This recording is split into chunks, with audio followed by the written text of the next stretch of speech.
పరిశుద్ధ లేఖనం ప్రకారం దేవుని వాక్యం చదువుకుందాం. కీర్తనలు 24వ అధ్యాయం 1 నుంచి 10 వచనం చదువుకుందాం. భూమియు దాని సంపూర్ణతయు లోకమును దాని నివాసులు యెహోవాయే. ఆయన సముద్రం మీద దానికి పునాది వేసును, ప్రవాహ జలం మీద దాన్ని స్థిరపరచును.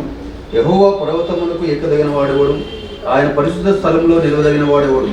వ్యర్థమైన దాడి ఏందో మనస్సు పెట్టకయు, కపటముగా ప్రమాణము చేయకయు, నిర్దోషమైన చేతులను శుద్ధమైన హృదయం కలిగిన ఉండువాడే వాడు యెహోవా వలన ఆశీర్వాదమునందును, తన రక్షకుడైన దేవుని వలన నీతిమంతునందును.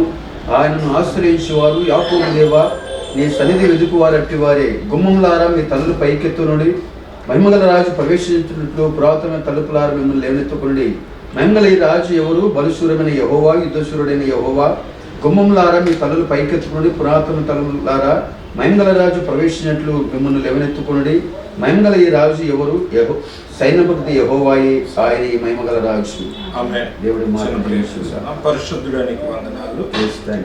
ఈ సమయంలో ఇదిగో ప్రభువా, హ్యాపీ డెంటల్ నా తండ్రి ఓపెనింగ్ చేయించి ఉండగా నీ దివ్యమైన హస్తములో ప్రభువా, ఇదిగో మా యొక్క నా తండ్రి ఎమ్మెల్యే గారి మీద ఉంచి వారు నా తండ్రి కట్ చేయించి ఉండగా నీ కృప చూపించండి ప్రభువా.